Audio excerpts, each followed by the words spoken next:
Certains Sénégalais les préfèrent à l'hôpital. Les plantes sont des remèdes très prisés par une grande partie de la population. Hommes et femmes se bousculent au marché de Grand Yoff à la recherche de racines, d'écorces ou de feuilles pour se soigner. Ces médicaments aussi, je le prends souvent parce que ça soigne aussi.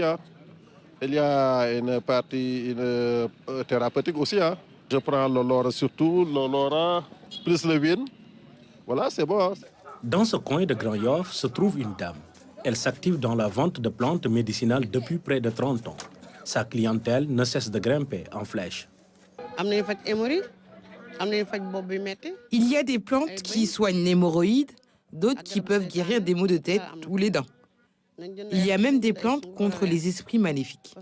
Chaque plante ou les racines soignent spécifiquement une maladie quelconque. Ça dépend. Ce sexagénaire vient ici pour la première fois. Il veut tenter le coup suite à quelques problèmes oculaires. J'ai la vision un peu floue ces temps-ci. C'est par la suite on m'a dit que je me procure de la poudre de l'acacia nilotica et que je l'applique. C'est la raison pour laquelle je suis là pour l'acheter, pour essayer. Hormis ceux qui ont des boutiques, les autres sont des vendeurs ambulants. Ces plantes sont un legs traditionnel. Elles sont efficaces et n'ont aucun effet secondaire. Ils soignent beaucoup de maladies. En plus, ce n'est pas cher.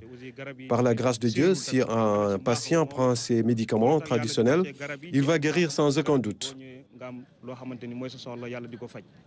La pharmacopée traditionnelle est une réponse en première intention à 80% selon l'OMS en Afrique. Mais la réglementation du secteur est nécessaire pour en tirer le maximum de bénéfices.